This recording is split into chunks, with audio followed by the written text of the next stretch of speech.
दोस्तों, क्या आपने कभी सोचा है कि किसी देश के ऊपर अमेरिका और इसराइल जैसे पावरफुल मिलिट्री देश अटैक करते हैं, हमला करते हैं, और फिर भी वो देश लड़ कैसे पाता है? क्या वजह है कि ईरान जैसे देश के ऊपर एयर सुपीरियरिटी होने के बाद भी उसके बैलिस्टिक मिसाइल्स, क्रूज मिसाइल्स और ड्रोन्स लगातार लॉन्च हो रहे हैं? क्या कारण है कि जब ईरानियन एयरफोर्स इफेक्टिवली ऑपरेट नहीं कर पा रही है, तब भी ईरान मिडल ईस्ट के कई देशों को एक साथ टारगेट कर रहा है? और सबसे जरूरी सवाल, ईरान ने ऐसी मिलिट्री कैपेसिटी बनाई कैसे? और क्या भारत को भी फ्यूचर वॉर्स के लिए इसी मॉडल से कुछ सीखना चाहिए? वंदे मातरम दोस्तों, मैं हूं विकास पाल और मैवरिक जियोपॉलिटिक्स के आज के इस सेशन में मैं आप सबका बहुत बहुत स्वागत करता हूं।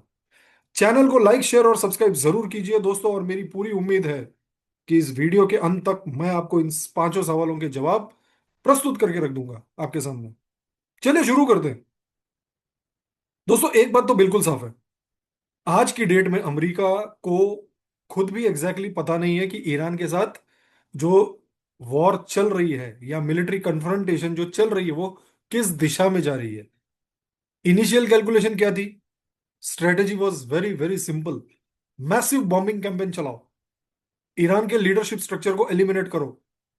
चलो, कर दिया। कमांड चेन को तोड़ दो। चलो, तोड़ दिया। और फिर ईरान की मिलिट्री कैपेसिटी टूट जाएगी। इस प्लानिंग में काफी हद तक सक्सेस भी मिला यूएस और इसराइल को। ईरान के कुछ टॉप कमांडर्स खत्म हो गए, अल्लाह को प्यारे हो गए। लीडरशिप स्ट्रक्चर में डिसरप्शन हुआ, कमांड हायरार्की को डैमेज हुआ। लेकिन फिर भी एक फंडामेंटल क्वेश्चन आज भी है, आखिर ईरान सरवाइव कैसे कर रहा है, लड़ कैसे रहा है? कैसे बैलिस्टिक मिसाइल्स लॉन्च हो रहे हैं? कैसे क्रूज मिसाइल्स फायर हो रहे हैं? कैसे ड्रोन्स कंटिन्यूअसली डिप्लॉय हो रहे हैं? और कैसे ईरान एक साथ मल्टीपल टारगेट्स को हिट कर रहा है? यही आज का डिस्कशन का कोर है दोस्तों। And this is a case study, how Iran is fighting this war. Seriously, this is a case study. सबसे पहली चीज समझिए दोस्तों, ईरान जब रिटेलिएट करता है तो वो सिर्फ एक देश को टारगेट नहीं करता, उसके स्ट्राइक्स का स्प्रेड बहुत ही वाइड है। एग्जाम्पल के लिए, इसराइल, मिडल ईस्ट में यूएस बेसिस, गल्फ के देश, शिपिंग रूट्स, स्ट्रेटेजिक इंफ्रा, एक ही वक्त पर मल्टीपल फ्रंट्स ओपन कर दिया है ईरान ने, और सबको तोड़ रहा है, सबको ठोक रहा है अच्छे से। अब इसका स्ट्रेटेजिक एडवांटेज क्या है दोस्तों? आपके दुश्मन का डिफेंस सिस्टम ओवरलोड हो जाता है। अगर मिसाइल्स सिर्फ एक डायरेक्शन से आए तो डिफेंस सिस्टम उनको इंटरसेप्ट कर सकता है। लेकिन जब अटैक्स अलग अलग डायरेक्शन से आए, अलग अलग प्लेटफॉर्म से आए और अलग अलग टाइम पर आए, तो defence system will get confused, will get overwhelmed. और इसी को मॉडर्न वॉरफेयर में कहते हैं saturation strategy. Iran has saturated it's enemies. अगर आप रीसेंट कॉन्फ्लिक्ट्स को स्टडी करें, हाल ही में जो स्कर्मिशेस हुए हैं या जो वॉर्स हुए हैं, चाहे वो रशिया यूक्रेन की वॉर हो जो अभी चल रही है, आर्मीनिया अजरबैजान की वॉर हो, इसराइल हमास का कॉन्फ्लिक्ट हो, या ईरान वाला कन्फ्रंटेशन हो, एक पैटर्न क्लियर दिखाई देता है। आज के वॉर्स स्टैंड ऑफ वॉरफेयर बन चुके हैं। Now what do you mean by stand of warfare? क्या मतलब है इसका? कंट्रीज अपनी ही टेरिटरी से मिसाइल लॉन्च कर रही है, ड्रोन्स डिप्लॉय कर रही है, लॉन्ग रेंज प्रिसिशन स्ट्राइक्स कर रही है। एनिमी टेरिटरी में फिजिकली घुसने की जरूरत ही नहीं है। ये तो भारत ने भी किया, राइट? ऑपरेशन सिंदूर में भारत और पाकिस्तान के बीच जो स्ट्राइक्स हुई थी, उसमें दोनों तरफ की फोर्सेस ने मोस्टली अपनी ही टेरिटरी से स्ट्राइक किए थे। दुश्मन के घर में जाने की जरूरत ही नहीं है उसको मारने के लिए। यहीं से एक मिसाइल छोड़ो, बम। यानी कि एयरक्राफ्ट अपने एयर स्पेस से ऑपरेट कर रहे थे, मिसाइल्स अपनी टेरिटरी से लॉन्च हो रहे थे, ड्रोन्स अपनी ही टेरिटरी से डिप्लॉय हो रहे थे। और इसी को कहते हैं स्टैंड ऑफ कैपेबिलिटी। और यही फ्यूचर वॉरफेयर का मॉडल बन रहा है दोस्तों। लेकिन ईरान के केस में एक फर्क है, काफी बड़ा फर्क है। ईरान का एयर स्पेस इफेक्टिवली कॉन्टेस्टेड नहीं है। इसराइल और अमेरिका के एयरक्राफ्ट कभी भी एंटर कर सकते हैं, गार्डन में घूम के आ रहे हैं वो लोग, लिटरली गार्डन में घूम के आ रहे हैं, बॉम्बिंग करते हैं और वापस चले आते हैं। There is no air defence shield with Iran. Iran के पास एयर डिफेंस शील्ड है ही नहीं। इस सिचुएशन में नॉर्मली किसी भी कंट्री की मिलिट्री की जो कैपेबिलिटी होती है वो कोलैप्स हो जाती है, लेकिन ईरान के साथ ऐसा नहीं हो रहा है। Iran is continuously giving a tough tough fight, और इसकी वजह है कैपेबिलिटी बिल्डिंग। ईरान ने पिछले कई सालों में एक्चुअली दोस्तों कुछ चीजों पर बहुत ही हैवी इन्वेस्टमेंट किया है। Missile programmes, drone programmes, underground military infra. मेरे ख्याल से 2-3 महीने पहले एक वीडियो भी आया था, जब जखीरा पूरा था हथियारों का, वो अंडरग्राउंड लेके जाके एक ट्रक जाता है और पूरा वीडियो शूट करके बताता है कि हमारे पास क्या क्या है। That's true. उस टाइम पे यूएस और इसराइल ने कहा था that's an AI generated video, but वो सच निकल के आ रहा है दोस्तों आज। आज वो सच है। Iran actually has so many missiles. एक और चीज, डिसेंट्रलाइज्ड लॉन्च सिस्टम्स। ईरान ने अंडरग्राउंड मिसाइल सिटीज डेवलप किए हैं। अंडरग्राउंड मिसाइल सिटीज जिसकी मैं बात कर रहा हूं, पहाड़ों के अंदर लॉन्च फैसिलिटीज हैं, हिडन मिसाइल स्टोरेज है, मोबाइल लॉन्च प्लेटफॉर्म्स है। और ये सब सिस्टम्स इस तरह डिजाइन किए गए हैं कि अगर एक बेस डिस्ट्रॉय होता है तो दूसरा इमीडिएटली एक्टिवेट हो जाए। अब ये भी सच है कि ईरान कंप्लीटली आइसोलेटेड नहीं है, उसको कुछ एक्सटर्नल सपोर्ट तो मिल रहा है। जैसे मैंने मेरे previous video, not previous but 2 दिन पहले के वीडियो में मैंने कवर किया था कि how Russia is actually sharing intelligence with Iran. China electronics और कंपोनेंट सप्लाई कर रहा है। लेकिन एक इंपॉर्टेंट बात समझिए दोस्तों, रशिया ईरान के लिए वॉर नहीं लड़ रहा। चीन ईरान के लिए ट्रूप्स डिप्लॉय नहीं कर रहा है। एक्चुअल कॉम्बैट ईरान ही कर रहा है। इसका मतलब है लड़ने की कैपेसिटी उन्होंने खुद डेवलप की है। इस कॉन्टेक्स्ट में आप यूक्रेन का एक एग्जांपल लीजिए। जब रशिया ने यूक्रेन पर अटैक किया तब मिलिट्री कंपैरिजन बहुत ही अनइक्वल था। एवरीबॉडी थॉट एक हफ्ते में रशिया काम तमाम कर देगा, कंसिडरिंग रशिया की आर्मी साइज और कैपेबिलिटी, जो कि यूक्रेन से कई कई गुना ज्यादा थी। लेकिन यूक्रेन ने फिर भी सरवाइव किया। कैसे? हाँ, अमेरिका ने उनको बॉम्ब्स दिए हैं, उनको मिसाइल लॉन्च प्लेटफॉर्म्स दिए हैं, यूरोप ने मदद की है पैसे की, but Ukrainians are themselves surviving because of innovation, new warfare techniques, drone warfare. Correct. 4 साल के बाद भी यूक्रेन फाइट में है। डिस्ट्रक्शन बहुत हुआ है, बॉस, ये बात मानते हैं। बहुत भयंकर लेवल पे डिस्ट्रक्शन हुआ है यूक्रेन में, एकदम, मतलब शहर के शहर तबाह हो चुके हैं, लेकिन रेजिस्टेंस खत्म नहीं हुआ है। अब बात करते हैं सबसे, इसमें सबसे इंपॉर्टेंट एलिमेंट की, जिसको मैं मानता हूं वो है ड्रोन वॉरफेयर। आज के टाइम में ड्रोन्स बैटलफील्ड के सबसे डिसरप्टिव वेपन्स बन चुके हैं। छोटे drones, loitering munitions, long long range attack drones, suicide drones, reconnaissance drones, ये सारे मिलकर एक कंप्लीट, मैं कहूंगा एक इकोसिस्टम क्रिएट करते हैं। और ईरान ने इसी इकोसिस्टम को एग्रेसिवली डेवलप किया है दोस्तों। भारत भी इस डायरेक्शन में काम कर रहा है।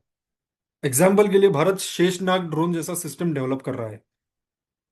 What is Sheshnag? ये शेषनाग जो होगा वो 30 से 40 केजी का वॉरहेड कैरी कर सकेगा, 1000 किलोमीटर से ज्यादा रेंज कवर कर सकेगा, कई घंटों तक एयरबॉर्न रह सकेगा, और घूम घूम के, you know, it will serve अस।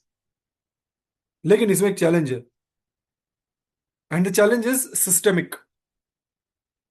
सोच सोच की चैलेंज है। Sorry to say this. Speed of adoption. Bharat का डिफेंस पोस्चर कई बार रिएक्टिव लगता है दोस्तों। We are very very reactive to what problems we are going to face. अब ये रफाल के जो स्क्वाड्रंस हैं, आप सोचिए ना, ये कितना लेट डेवलप हुआ है। राइट, एचएएल को जो हमने ऑर्डर दिया था 40 साल पहले, उन्होंने फर्स्ट एयरक्राफ्ट भी अभी तक डिलीवर नहीं किया अपने को। कैन यू इमेजिन, 40 साल? Is that how you we are going to build our military capability? Sadly no. दूसरा एग्जांपल लीजिए ड्रोन प्रोडक्शन कैपेसिटी का। कुछ कंपनीज की मैन्युफैक्चरिंग कैपेसिटी लिमिटेड है। अगर अचानक से हजारों ड्रोन्स की डिमांड आ जाए तो प्रोडक्शन स्केल अप करना इज इम्पॉसिबल। इसीलिए प्रोएक्टिव प्लानिंग बहुत जरूरी है। इसी कॉन्टेक्स्ट में इंडिया के army chief Shri general Upendra Dwivedi ji ने एक इंपॉर्टेंट सजेशन दिया था दोस्तों। भारत को एक डेडिकेटेड रॉकेट फोर्स की जरूरत है। और ये कंसेप्ट चाइना ऑलरेडी इंप्लीमेंट कर चुका है अपने पीएलए में। चाइना की पीएलए रॉकेट फोर्स दुनिया के सबसे पावरफुल मिसाइल फोर्सेस में से है। रॉकेट फोर्स का पर्पस क्या होता है?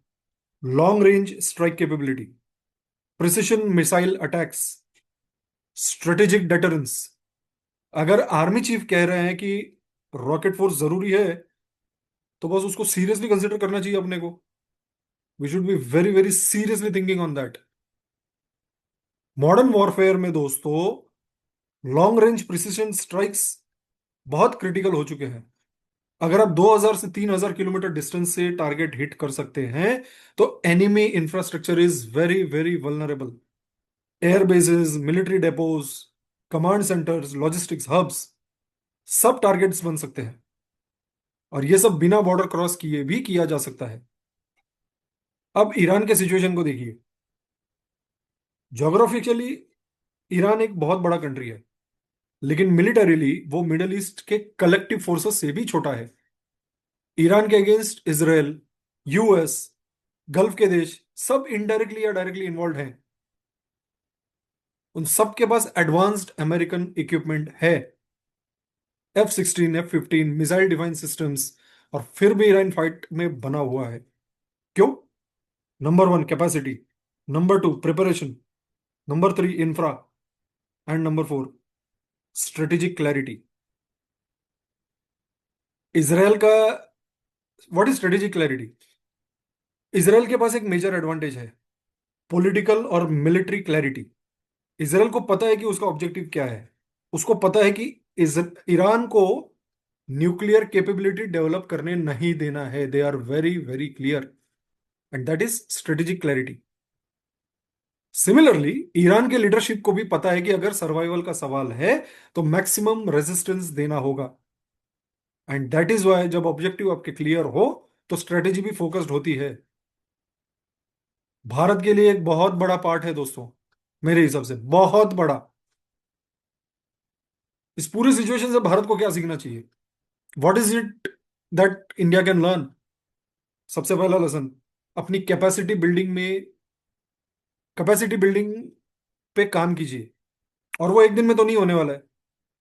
I am just an analyst, मतलब मैं तो एक छोटा मोटा एनालिस्ट यूट्यूबर पे हूँ जो अपनी बातें रख रहा हूँ, बट आई एम श्योर हमारे जो आर्मी में जो जनरल्स हैं, they are much much much sharper in mind, they are much bigger thought leaders, and I am sure they must be suggesting to the government कि capacity building करनी होगी। और इसके लिए सालों की प्रिपरेशन लगती है, सालों की, एक दिन में तो नहीं बनने वाला ये भाई। दूसरा lesson, drone ecosystem future warfare का कोर बनने वाला है। Drone is the future, not your missiles, not your aircraft. रहेंगे ये, मैं ये नहीं कह रहा हूँ कि कंप्लीटली आउटराइटली खत्म हो जाएंगे, वो तो वैसे तो टैंक्स भी हैं, राइट, बट ड्रोन वॉरफेयर। तीसरा lesson, long range strike capability एक आपके लिए स्ट्रेटेजिक डेटरेंस क्रिएट करेगा। अगर भारत को फ्यूचर कॉन्फ्लिक्ट्स में एडवांटेज चाहिए तो आपको मिसाइल फोर्सेस से लेके ड्रोन फोर्सेस और रॉकेट फोर्सेस को भी एग्रेसिवली एक्सपांड करना होगा, जैसे कि जनरल द्विवेदी साहब ने कहा है। ईरान का एग्जांपल एक चीज प्रूव करता है दोस्तों। अगर किसी कंट्री ने सिस्टमैटिकली अपनी कैपेसिटी बिल्ड की है तो वो पावरफुल एनिमीज को भी, वेल, पछाड़ सके या ना सके बट एटलीस्ट टफ फाइट तो दे सकते हैं। ये कैपेसिटी आएगी टेक्नोलॉजी से, इंफ्रास्ट्रक्चर से, एंड लॉन्ग टर्म प्लानिंग से, और उस प्लानिंग के एग्जीक्यूशन से। You cannot have Tejas being delivered after 40 years, sorry, 40 years,